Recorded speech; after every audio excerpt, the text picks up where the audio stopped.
Good morning, Dr. Jimmy. How are you? Good morning. Good morning. Doing very well. Awesome, awesome. So, hello and welcome everyone to our PMLC Global Nexus. We're so glad that you joined us today from across the globe for this exciting continuation of our journey into the PMO leadership that drives strategic focus and real world results. If you are here with us from our last session, we welcome you back. And for our new viewers, welcome into our virtual room. During our last session, the PMO's role to lead with strategic focus and execution, Dr. Jimmy, we laid a very strong and solid foundation for how the PMO can align with vision and action.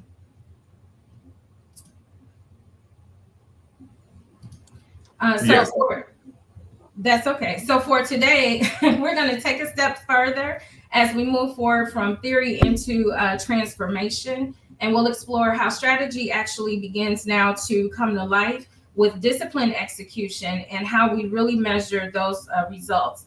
We're going to also take a look at how leadership within the PMO can be a catalyst for sustained organizational success, along with some other measures that you and I have discussed along the way.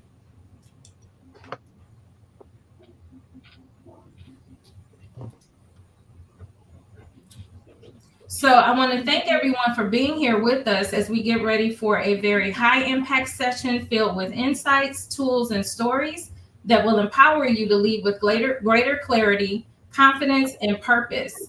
So as we've mentioned before, PMLC Global Nexus is our new program that Dr. Jamie and I are rolling out, where we believe that visionary strategies are only the beginning. Our passion lies in bridging the gap between where vision ends and execution begins, and also where excellence is not just an exception, but it's a standard that we deliver on each and every time. Our commitment here at PMLC Global Nexus is to empower organizations as we unlock the value, drive innovation, and deliver with discipline the speed and purpose that is needed. So let's go ahead and dive in. I am so thrilled again to have our partner with us, Dr. Jimmy Godard. All right. Thank you so much, Dr. Joseph. Hey, everybody. Welcome to the PMO Power Shift. We have this in the morning because we want wherever you are in the West Coast, East Coast, international watching us. If you're in the morning, we want to wake you up with some power. If you're in the afternoon, we want to strengthen you. If you're at night, we want you to go to bed with some power. This is the PMO Power Shift, as Dr. Joseph mentioned, where strategy ends and execution begins. And if you really think about it, they don't really end. It's not ending, right? It's a circle. It's a circle. At the end of the day, what we're looking at is excellence is delivered. As stated, my name is Dr. Jimmy Godard, global strategist, leadership coach, and transformation expert. And it is a delight to be here to share the stage with the well-known, impeccable industry leader, Dr. Susie Joseph. To get started, I'll go ahead and do a brief introduction of myself. And I also want to let you guys know, stay tuned because we have some gifts to give away. We are going to give some gifts away, so you do not want to miss. You do not want to miss this hour. So really, the genesis, the beginning of our episode here, PMO Power Shift, bring two organizations together to give value, real value to all of you.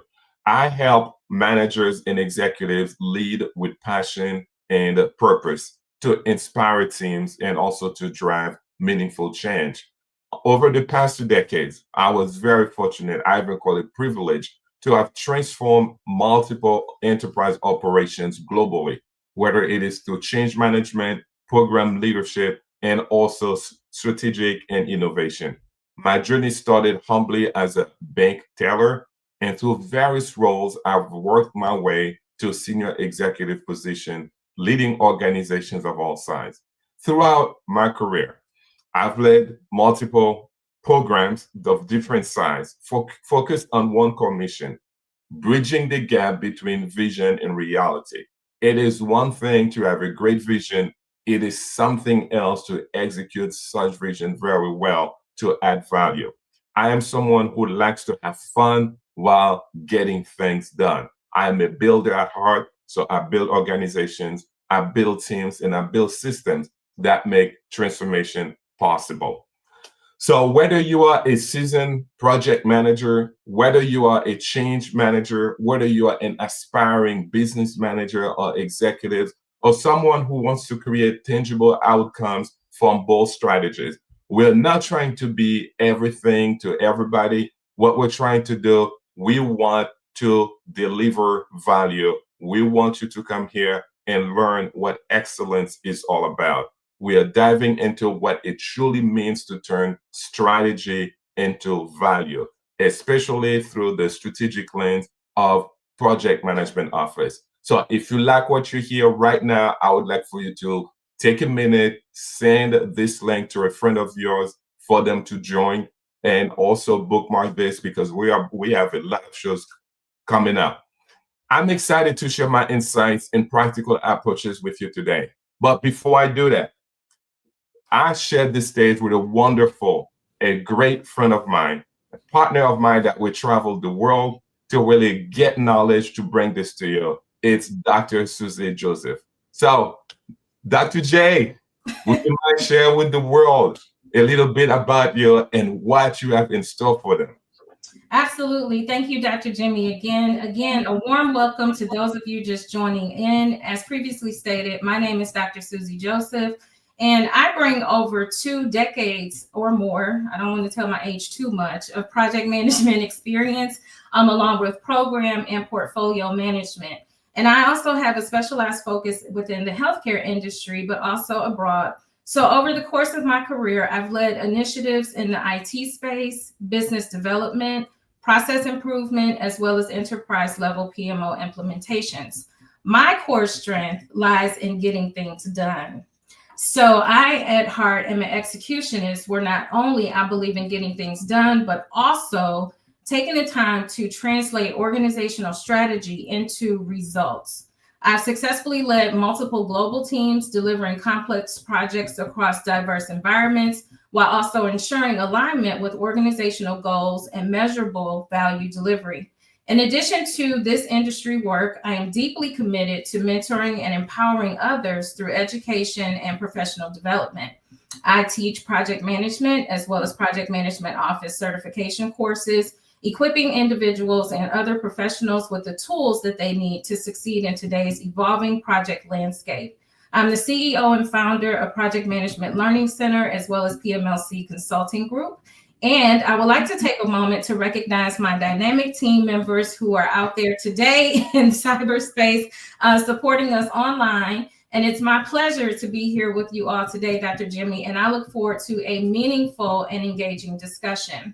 During today's segment, we have planned for this particular show, I will be discussing with you guys executional excellence, where we'll discuss how PMOs operationalize the strategy with governance, the talent, the project management practices, and accountability mechanisms.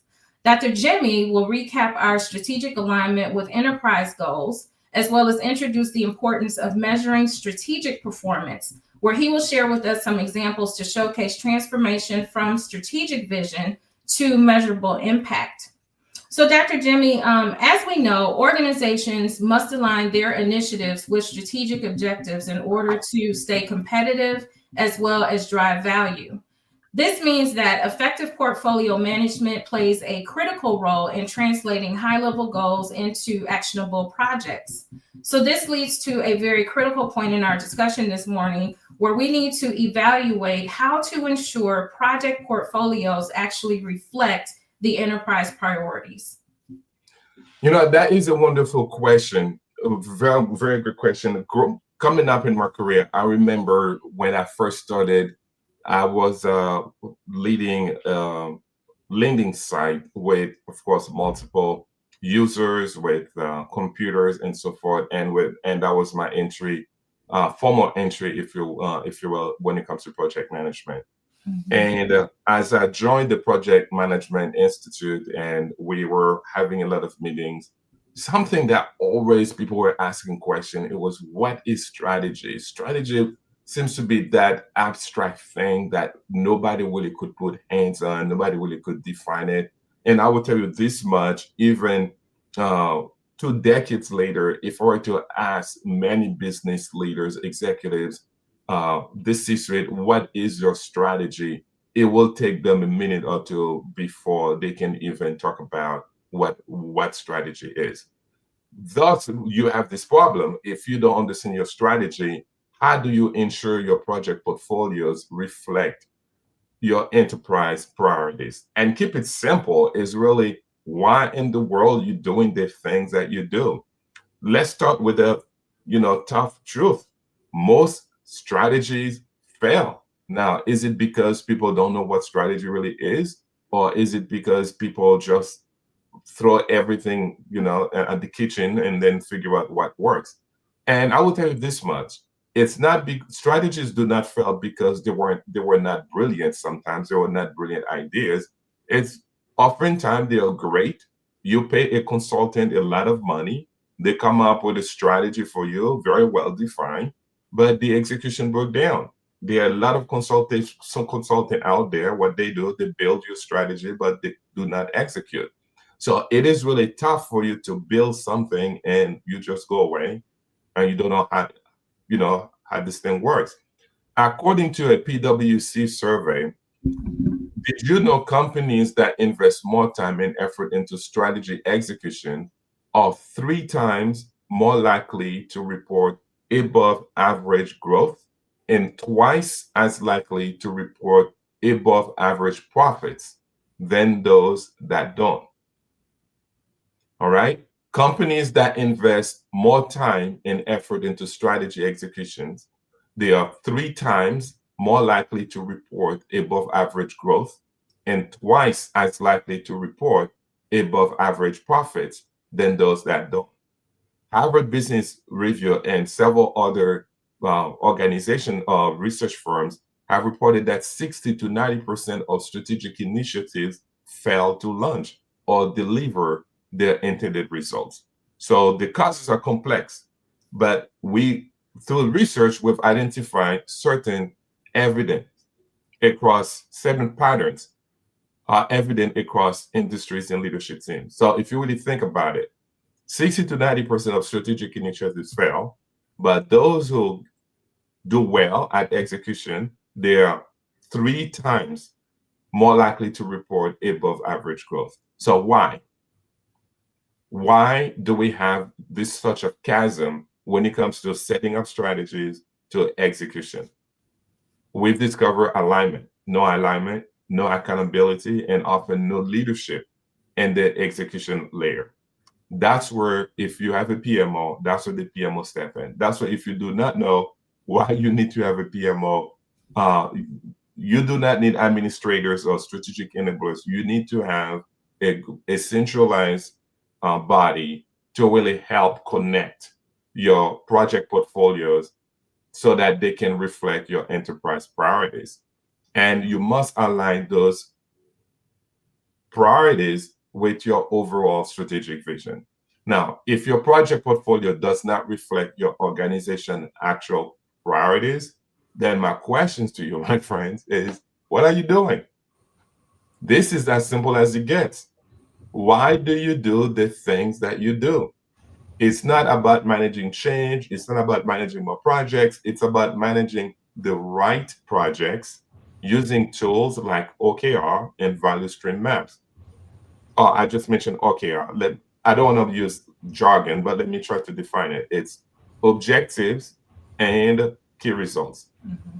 It is a goal-setting framework used by many organizations to define and to track their objectives and the outcomes they aim to achieve.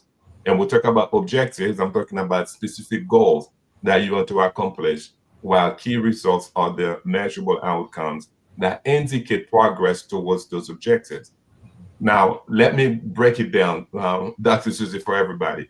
Okay. We recently launched Power Shift, right, as the high quality, purpose driven show right here that resonates with multiple business leaders. That's our objective right here. That's our objective right there. Yes. Our key results can be publish 1 or 2 episodes monthly.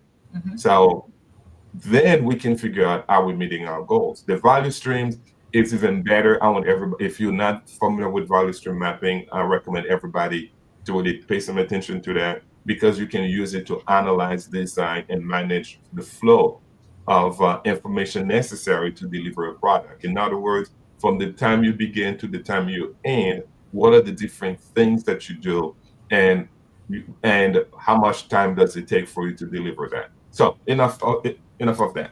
Let's get back to alignment of portfolios with priorities. Starting measuring value, not velocity. Measure value and not velocity, meaning don't pay too much attention how much work you do, but what is the value of the work that you do? When you do that, you start aligning your portfolios with your priorities. I mean, you're ensuring that your organization, the collection of projects, of programs, product investment, are directly in alignment or support your strategic goals and business objectives. This process is centralized, my friends, to effective portfolio management, especially in public sector and also large enterprise environments. A common example of aligning portfolios and priorities I can provide to you is when company aims to achieve a major business goal, such as if you want to increase revenue, if you want to do digital transformation, or launching new products, or selectively invest in projects that directly support your goal. Think about it. You have an objective, you have to do some work to deliver that objective. That's aligning. That's the alignment that we're talking about. That's aligning portfolio with priorities. Now, Dr. Susie, as an executive of a large organization, how can team execute those projects, manage those change with focus? Tell us a little bit about that.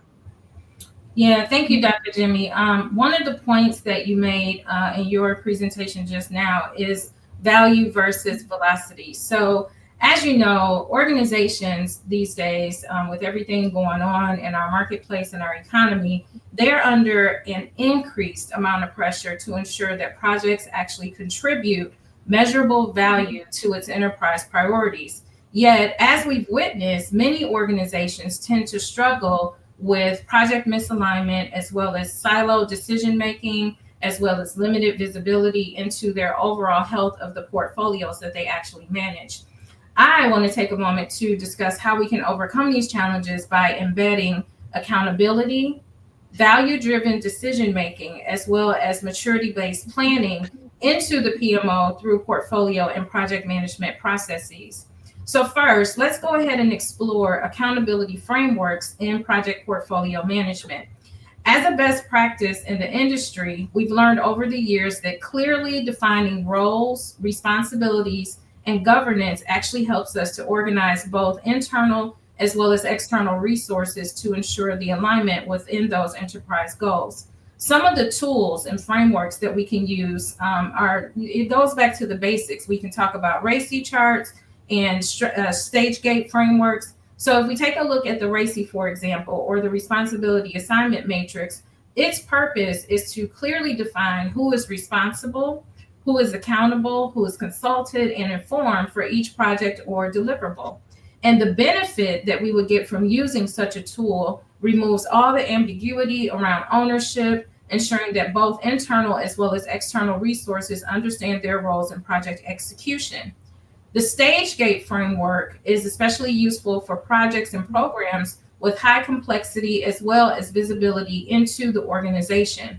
And most certainly, we support that with the PMO's oversight to foster transparent decision making. A lot of times people in organizations always want to be on those big, complex, high visibility projects, but there comes a lot of responsibility that goes along with that. So if we take a look at this from the stage gate framework perspective, the purpose of that is to break the projects into phases with formal review points, or what we know as gates. And this is where governance committees actually decide whether to continue, to modify, or to even stop the project within the organization. And sometimes those decisions can be a little bit challenging, because we know that people, when they contribute to the organization, they're not just contributing based on previous experience, they're also bringing their passion and their drive as to their why, and in terms of why they want to actually see this project to the end and those deliverables be successful. The benefit, however, of the stage gate framework It enforces governance, accountability, as well as alignment with strategic priorities at each critical decision point. The role of the executive sponsors and steering committees will help to drive that accountability throughout the organization. My second point is that we have value delivery metrics that actually matter to the organization. That's important because moving beyond the traditional KPIs where we discuss time, cost, scope, we also need to track the value realization. And that is in alignment with our strategy as well as the benefits that we're delivering from the projects that we're doing. We want to use real-time dashboards, and actually now we have even more robust tools in the marketplace that we can lean into that are AI powered. So they give us different types of analytics to evaluate as well as monitor when we look at value delivery across portfolios. So artificial intelligence is out here changing the game to the point where people actually think, in some areas it's going to take their jobs away. However, if we use the tools correctly, it's actually going to enhance those processes that we already have in place. Maturity assessment models is another point that we can use, and we can use these assessment models as roadmaps for improvement. One of the very popular models that you and I both are familiar with, Dr. Jimmy, is PMO Global's Institute's PMO Maturity Evolution Model, the PMEM. There's another one out there in the marketplace, the Organizational Project Management Maturity Model, the OPM3, as well as Portfolio, Program, and Project Management Maturity Model, the P3M3. So out of these models that we have, they will support with assessing the organization's current state, as well as build a tailored roadmap to increase maturity within the organization. Ultimately, if we look at leveraging the maturity assessments, it isn't just about diagnostics or, trying to evaluate or assess like, what's the problem? How do we fix it? It's also about building a strong case for investing the right tools, the right talent, and transformation strategies that will help to move the organization forward. But even with the right investments in place, one of the biggest challenges that we continue to see, Dr. Jimmy, is that there's a disconnect between the executive vision and what's happening at the project and portfolio level. So, Dr. Jimmy, how can organizations better bridge the gap between the C-suite vision and the PMO leadership to ensure that we have true strategic alignment and delivery? Yeah, that's an amazing question, and you have brought up so many components in your expose earlier, Dr. Susie. When we're talking about the various tools that we have, when we talk about the stage gate process, and also we talk about the racing for people to understand who does what, who needs to be in the know, who's going to do the work, and who's accountable for the work. And there are a lot of components out there that, we can spend days talking about it.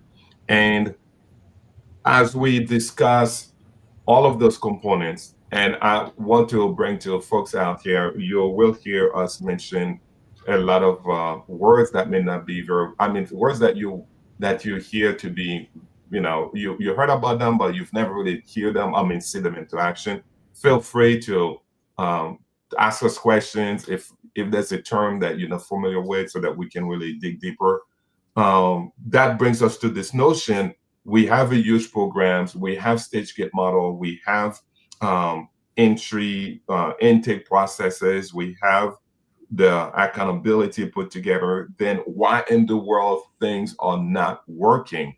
How do you bridge the gap from the boardroom from the C-suite to the main street?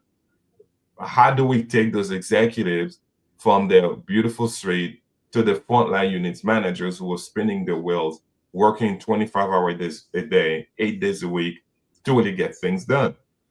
One of the most overlooked leadership skills that I've discovered, it's for me, it's translating vision into execution plans.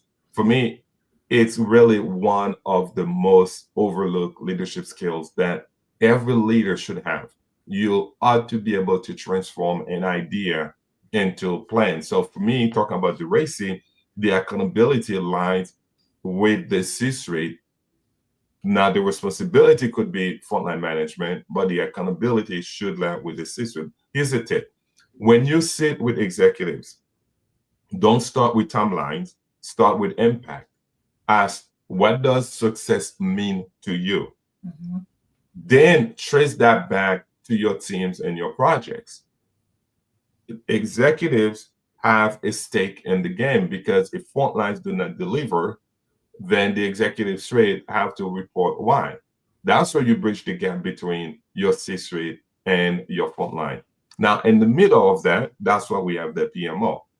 I was leading an executive retreat in LA, and I asked the CEO what was his biggest worry. His answer was initiatives with funding that do not move the needle. And that stuck with me. And I was asking myself the question, it doesn't move the needle. Is it because it's bad execution or is it bad reporting? Is it really happening, but you do not know? Because I will tell you this much, my friends, whenever you have those projects that involve the public, or whether you have customer base or you have membership, it's always moving the needle. It's rare that you stay static. It may not move the needle where you want it to be, meaning going north. It may be going south, but it's rare that the needle is static. If you're a membership-based organization, I work with a lot of nonprofit that are membership-based, and some of the worries after COVID, some of this worry were we're losing membership. I'm like, yes, you're moving the needle in the wrong direction. The question is, it's not only asking about the questions, we keep talking about it, is what are we going to do about it? So what I did, I went ahead and I talked to the leadership board. I asked the whole executive team, what were their goals? They mentioned they wanted to increase their customer base by a moderate margin because they did not want to fail. And I told them that, you know what? Then I don't belong here. You do not hire an architect to build a chicken coop. You paid good money for me to be here. So if we're going to be here, we're going to have a leadership retreat. We have to challenge this notion of fear. We have to expand the goals that support the vision. And the challenge, and it's not that they did not want to think big. They had PTSD. They could not conceive the organization's ability to deliver. What they failed to realize was the C-suite was and stayed in the street, and they did not connect with the front line. So the frontline units were complaining.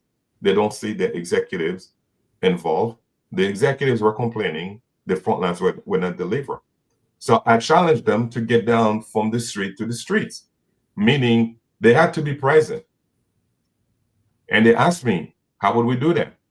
Now, it's simple, common sense. How do you get to know what's going on in your organization? You cannot talk to every frontline managers. So how do you do it? You create a PMO. You build a PMO to centralize best practices, lessons learned, and lead all your projects so that people do not repeat the same mistakes over and over again. You have processes outlined that new people come in, that they have faster onboarding, that people need templates. They don't have to go to the internet, spend hours to find templates, because you have Joe does it this way, John does it the other way, right? Susie does it this way. You have Jack do it the other way. Everybody's running their own show. So the PMO will serve as a link between day-to-day project work and high-level business strategy. That's what I call the strategy navigator. That ensures that projects, portfolios are selected, managed, and adjusted in line with the C-suite vision and shifting priorities. Now, I kid you not, there's some challenges as well. This is not a walk in the park, Dr. Susan. Executives may set strategies, but they will struggle with the implementation detail. And that's what the PMO translates. That's what the PMO comes into the picture to really help with this notion. Otherwise, you're not going to get the things that you need to get done. So accountability framework and value delivery metrics that you mentioned are right on. But the question is as well, when I take the resources, the timeline, the strategic outcomes, Dr. Susie, bring that with accountability, bring that with the frameworks you just talked about, bring that with the value delivery metrics. How do they go by doing something like that? Yeah, that's really a good point. And this is not, before I answer that question, one of the things that you mentioned was the strategy navigator, and this is not a selling point, but our team came together and put together a PM navigator course, which actually goes from start to finish of project management with the introduction, to get them very familiar. And it's a course that we tailored so that people that want to transition into project management will actually get the intro and then the very basics to where they will understand like what the role of a coordinator is, what the role of a PM is, and so on up the ranks, right? I think it's important that we do that because segueing into this experience, it's actually taught me the hard way that we should always make sure that we have the appropriate resources. And looking at that, these resources are aligned to the right priorities while we're delivering the right work that directly supports the organization's strategic goals. So this means that we have to place the intentional focus on making sure that we have the right people who are doing the right work at the right time. And my purpose for mentioning the course earlier is because if we put people in there that don't have the experience, don't have the background, it continues to take us through this loophole, especially when we cross over into execution. Now, some people may say, well, they just have to have a little bit of, experience. But when you look at the value that you want to deliver to the organization, I think combining that experience along with certification practices and education truly does make a difference. So it's not just managing the activity overall, but also enabling the measurable outcomes and making sure that you have those right resources and talent in place to be able to do so. To achieve this, to answer the question, organizations will need a few foundational elements to have in place. So the first that we want to look at is the strategic resource alignment. And this is where PMOs can have visibility into the strategic objectives. This is where they can be empowered to allocate resources accordingly and includes optimizing skill sets across project teams, as well as reducing misalignment or duplication of efforts across portfolios. And that's important because not only do we want to make sure that we're doing the right work at the right time, but also when we look at the talent and resources and the costs that are associated with them, it helps us to prevent waste within the organization. Another point is looking at skills mapping. So here we want to evaluate and develop the talent of the resources so we have the right mix of certifications, the right mix of competencies, certifications like PMP, the project management professional, the certified scrum master for those that are into the agile or adaptive frameworks, SAFe POPM, the ITIL foundations or service delivery, as well as other PMO specific credentials, so that we provide teams with the shared language that they would need, as well as various methodologies that will enable them to be more consistent in their delivery, as well as their governance practices within the organization. When we take a look at the importance of all of this and putting it together, defining how we do the work. So defining the ways of working, or the WOW that we would call it, is this will be our clearly articulated approach to how work actually gets done in the organization. So this is whether it's an agile, a hybrid, or a traditional model that we will follow. It's going to provide the structure as well as the alignment. This includes defining roles, the workflows, the decision rights, and a clear definition of done so that people across the team will understand what that criteria is to ensure that the outputs actually meet the quality, the completeness, as well as the stakeholders' expectations. The next one is governance and feedback loops. So regular portfolio reviews, value-based delivery metrics, feedback mechanisms, these things are necessary so that we ensure that the work being executed remains in sync with the ever-evolving enterprise priorities that just seem to continue to come, right? So this will empower PMO leaders to course correct early, as well as provide meaningful insights back to the C-suite. So the C-suite may be interested in the numbers, the graphs, the pretty pictures, and all that. But when you cross over into execution, this is where we get down and dirty, right? So execution is really telling you, this is how we're performing. This is the work that we have on our plate. This is how fast the team can actually do it. And this is where we deal with the real risk and issues that we need to bring up and escalate to the C-suite so they can help make the right decisions. This sometimes will lead into other decisions to be made as well. So we've all experienced that. And some of those decisions, as we stated before, could either be to modify the work that we're doing, to stop the work that we're doing, or just halt and restructure and re-strategize so that we go in a different direction to meet those strategic goals. The last one that I have to share with us this morning is cultural alignment and executive sponsorship. So sometimes we get those people that get these high complex visibility projects that we talked about before, right? But they don't necessarily know how to keep or champion or continue to get that executive sponsorship. So strong alignment between the C-suite and the PMO requires a culture of executive engagement and trust. So that means that sometimes we in the execution space may have to take time to educate up or manage up to share the information with the C-suite so that they understand better what is project management, why do we have a PMO, what is the role of the PMO. Sometimes we just say, yeah, we need a PMO in place so that we can streamline these projects and get everything done to meet our strategy.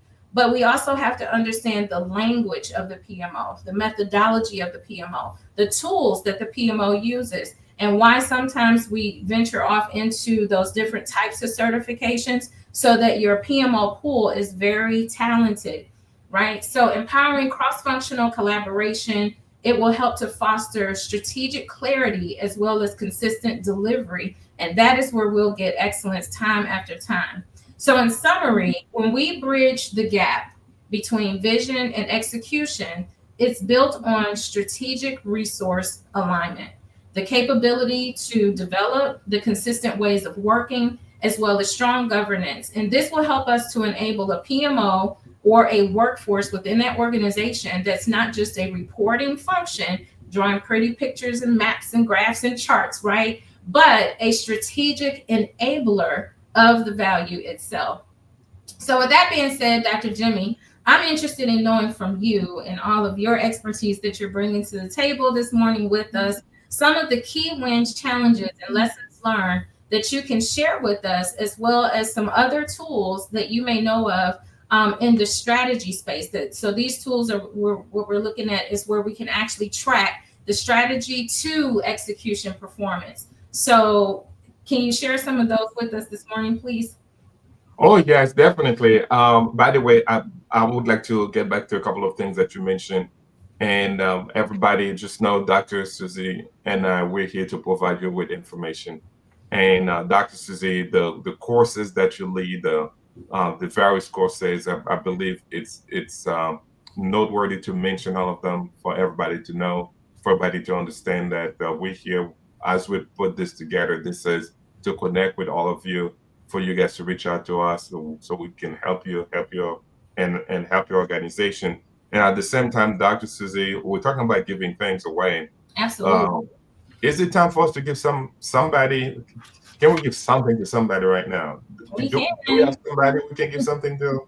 We can. So what it is we have gift cards that we want to give away. I really catch that this morning. So the increments of the gift cards are $10 gift cards that we have to either Amazon or Starbucks.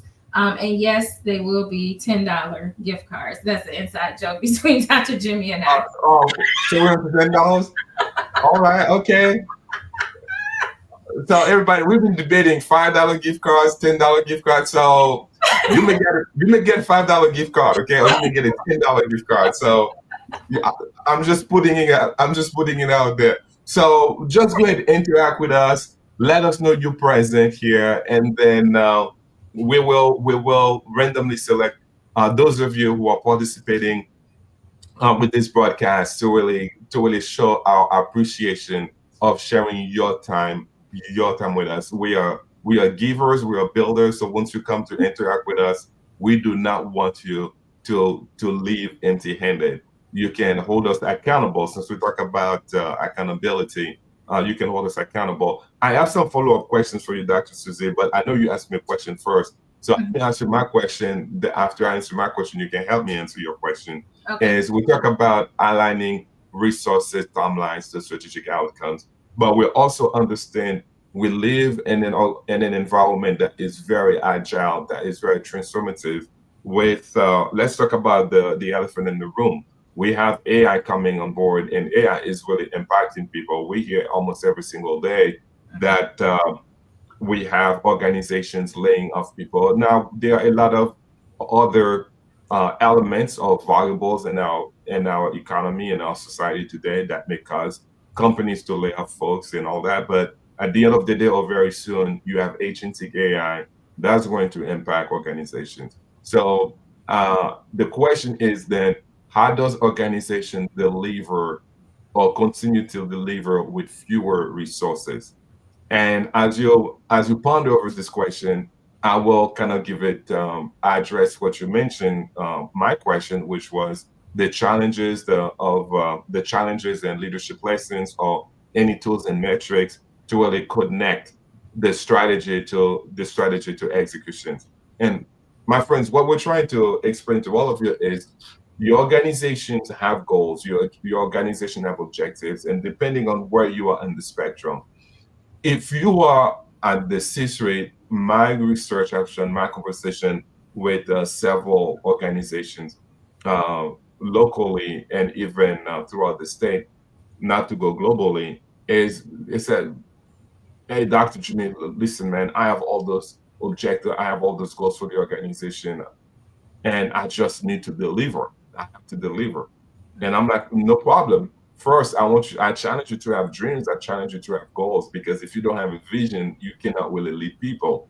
Mhm. And I have this exercise I usually do. I ask those C-level executives, can you share one vision your organization have? One vision. I'm not asking for two or three. Give me one vision. You will be surprised. Many C-level executives do not know the vision of the organization. I mean, they know it, but they cannot articulate it. So my challenge to you today is this: do you have one vision you can articulate about your organization? Now, let's take that and now go to the street with that, to the frontline to the frontline managers or the frontline employees. Ask them the same question: do you know why you are doing this? They said, no. Every single time our management asks us to do things, we are overwhelmed with things. We are doing so many things, we don't even know why we're doing those things. So there is this disconnect between what management wants versus what frontline employees are doing. And many times they're not connecting. It's not that they are wrong. What the problem is, people are not talking with each other. And this is why I challenge management whenever I talk with them to really get involved. Because guess what? Nothing worth of doing will go smoothly. Nothing worth of doing will go smoothly. You will have challenges. Now, I do have a YouTube channel, a little plug here, where I go into those very, very in much details. Resistance will show up, and that's what courage is all about. Teams burn out, priorities clash. Those are challenges if you do things right, you will face. But here's what works. At Global Compass, we have a leadership compass framework that we say we lead with knowledge, courage, direction, and also you lead with your team. First, you have to understand who you are. And we have something we call the SAT of leadership. That stands for self-awareness, authenticity, and trust. SAT, right? SAT of leadership, self-awareness, authenticity, and trust. So that is about you as a leader. But once you have that, next thing, part of the compass is about leading. You need to have a vision to lead. Last I checked, nobody wants to get stuck behind a leader who's not moving. So are you moving your team forward? So in order for you to move forward, you need to have a vision, my friend. You have to lead. Now, once you have that vision, the next thing you have to have courage. Courage means you have to make decisions. Courage means you have to stand for what's right. And then once you do that, you have to have knowledge. Yes, it's not a matter to wear the shirt of leadership. You have to have some meat, have some bones. You have to lead with courage. You have to know what you're doing. Execution only succeed when leadership shows up. Execution only succeed when leadership shows up. You cannot ask people to do things and then you're nowhere to be found. You have to be visible, you have to be consistent, and you have to be authentic. Now let's talk about tools. Now, I'm a great I'm a strong believer when it comes to tools because I love innovation, and tools gives you talk about. It's rough for you to have innovation without tools. I led a couple. I led a couple of innovative series or activities where we focus on processes, we focus on tools. I will tell you this much: processes are boring. No matter how great of a process you put together, sometimes people have a challenge to embrace them. But when it comes to tools, tools are sexy, man. Everybody wants to know, can you tell me the latest tools? Can you give me a tool that I can do it?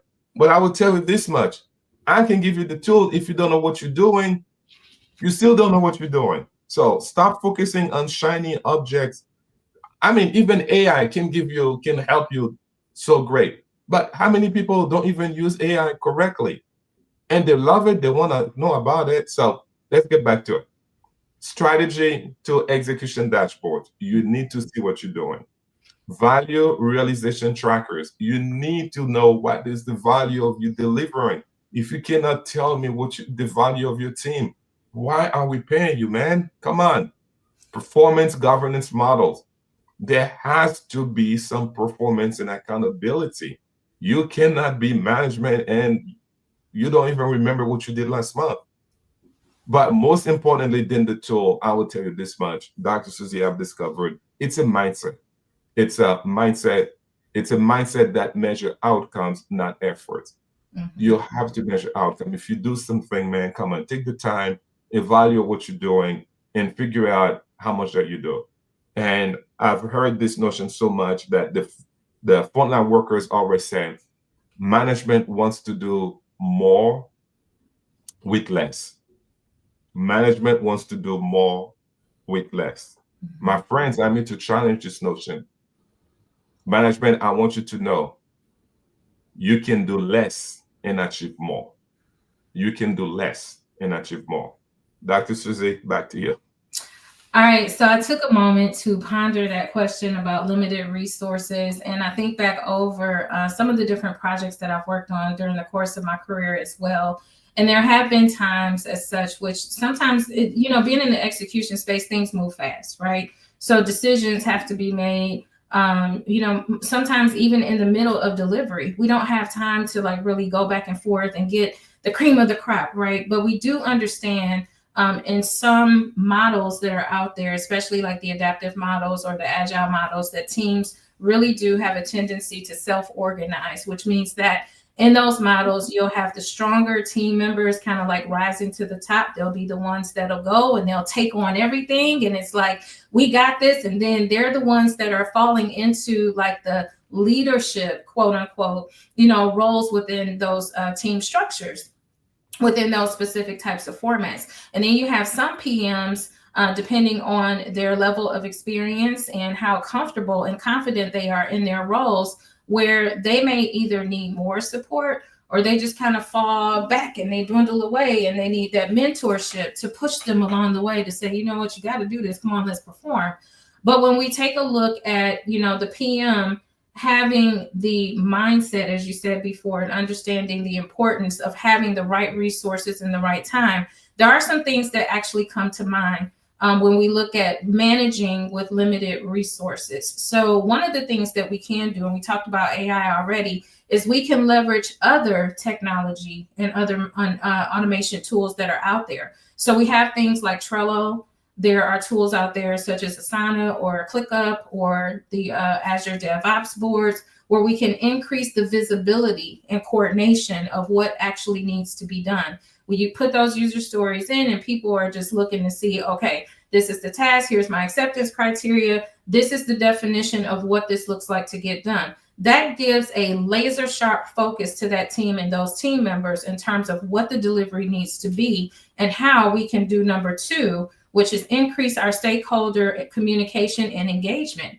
Whenever we think about stakeholders, I tell this in my class all the time, we always think communication, right? Because we are communicating up to management, but we're also communicating out and across to the teams. And we're also cascading that communication downward to the other people within the organization. So we've got multiple communication channels like going all over the place, which can lead to thousands of lines of communication. And that is so important because if we're looking at operating with limited resources, as we say, we're also looking at the stakeholders and if they understand the constraints and some of the trade-offs that may need to be made when we're operating at such a disadvantage, right? So we will want to use dashboards to continue to communicate and to keep everyone informed of what's going on until we can either skill up or resource up to a higher level to meet the mandate of what is needed to actually deliver on those projects.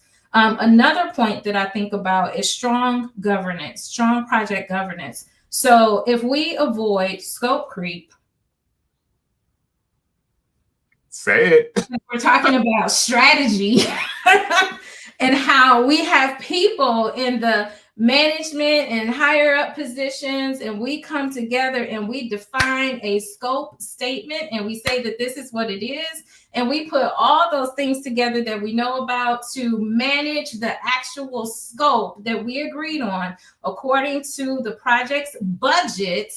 We cannot find ourselves with limited resources in dealing with scope creep. It's just that simple. So scope creep actually drains time and resources. And if you're already working with limited resources, my God, are you trying to just like burn out the whole team with scope creep? So now it's, oh, can we just do this one little thing or change this one little button? But when we do that, I've worked with developers for years, right? So when we do that, they don't speak and think the same that we do. If we say we just want to change a color of a button, they have about 15 to 30 questions about, well, which button is it? What font is it? What size should it be? And you don't think about that. And the person asking for it, they don't think about that either, right? So we have to understand what that means and the increased risk that would potentially cause to the project itself. So identifying those risks early, planning the mitigation strategies that go alongside that, using stand-ups or even weekly reviews to maintain an alignment or to help us to quickly course correct what it is that we need to do. That will help us when we're working with limited resources. So again, it's not that it will be a picture perfect world that we operate in, because we know there's limited talent in some areas. There's skills that need to be, trained, certifications that may need to be obtained.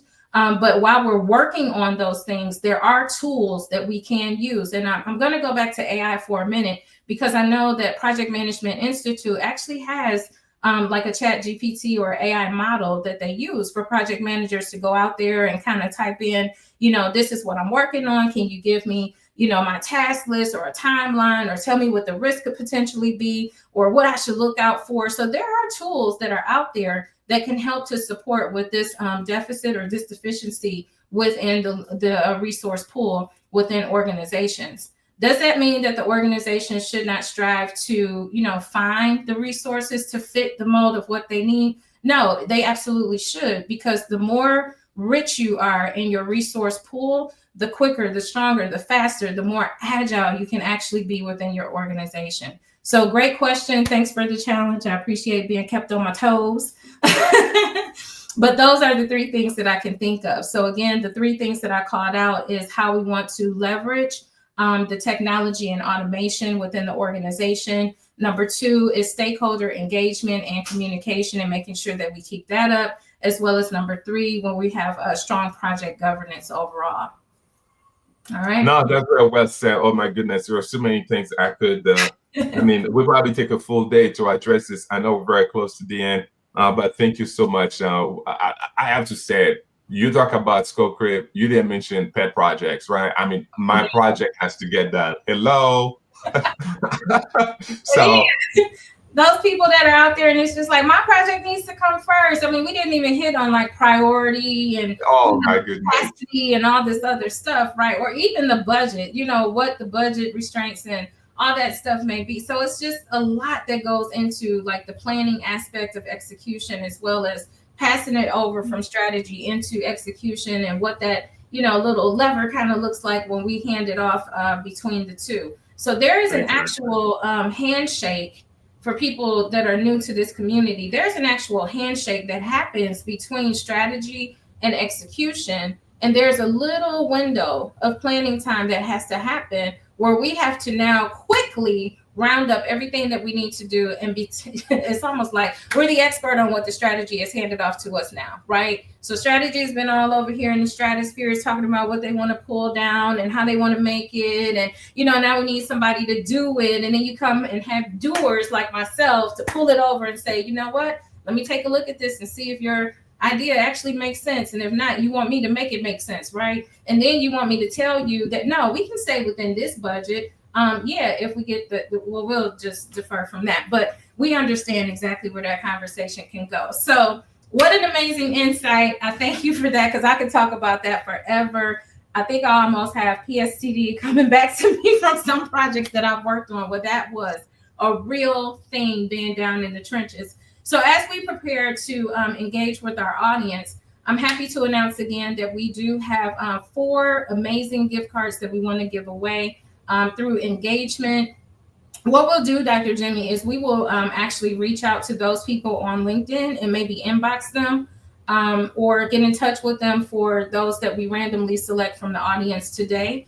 So I'm just looking for if we have any questions from the team, and we'll go over here and check our comments. And while we're rounding those up, I think we can go ahead and move into, for time's sake, some of the announcements that we have coming up. So I'm just going to pull us up here. And I think our first announcement that we have, Dr. Jimmy, is our next webinar, which is Beyond the Buzz, which is on Saturday, August 9th at 10 a.m. Eastern Standard Time. We'll be streaming back here again live on LinkedIn, YouTube, and Facebook. So if you'd like to register for that, you can do that 2 places. One is here live on LinkedIn. If you're here with us today, you just go there and click that you want to attend the event. And then when we go live, you just come back to our page and join us in our virtual space.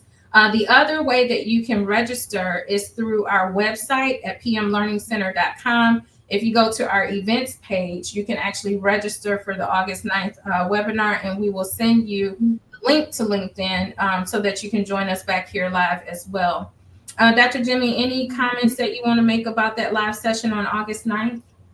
No, I'm very excited. I'm very excited talking about strategic PMO leadership in the age of practical AI implementation. As I mentioned earlier, we have AI agents. I'm doing some research, AI agents, talking also about humanoids. A lot to discuss with all of you, project managers, change managers, business leaders. You must join us so that you can ask us your questions ahead of time even. I'm very excited about this. And at the same time, I want to let you know that as a professional speaker, as a keynote coach and trainer, again, I mentioned I help managers and executives lead with passion and purpose to inspire your teams and also to drive your meaningful change. We're also available. You can reach out to me via LinkedIn, also YouTube. I have a YouTube channel. I post on a weekly basis. And of course, I have a lot of shorts. So if you don't have the time to listen to the whole YouTube segment, by the way, we will post this session also on YouTube if you join late, just so that all of you can have access to it. We have shorts as well that we send out on a daily basis or every other day to keep everyone connected on what we're doing. And what about you, Dr. Susie? What do you have coming up? Awesome. So on our side, I wanted to share our capability statement today with the audience and talk about PMLC's training and other types of services that we offer. We're moving into the consulting space a little bit harder, as you may know. So we're getting our name out there in the marketplace to share that we have project staff augmentation services that we offer, as well as PMO implementation services, training, as you know, for the PMP exam prep, the PMO certification courses that we offer, as well as some others, which I mentioned before, the PM Navigator, Introduction to Project Management. We also offer the CAPM course, and all of these are trained globally online, if you will, and we do offer on-site courses as well. If you visit our website, www.pmlearningcenter.com, you can see a list of the suite and the catalog of services and courses that we offer out there. And if you have any questions or want to get in touch with us, give us a call at 858-333-5568. Or again, you can email us at training@pmlearningcenter.com, or simply visit our website, www.pmlearningcenter.com. All right, Dr. Jimmy, I think that kind of concludes us today. I had an amazing time, fun as always, very impactful, energetic, and I'm just excited that we're giving away $10 gift cards today to our audience because we are givers. So again, I want to thank everyone for joining us and taking time out of your Saturday morning to tune in with us. And Dr. Jimmy, any last few words on your side? Yes, I'll tell people this much. Remember, you manage tasks and you lead people. Never forget that.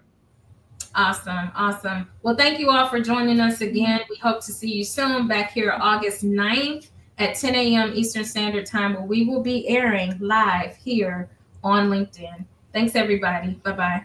Thanks for watching, and I'll see you in the next video. Remember, you manage tasks, but you lead people.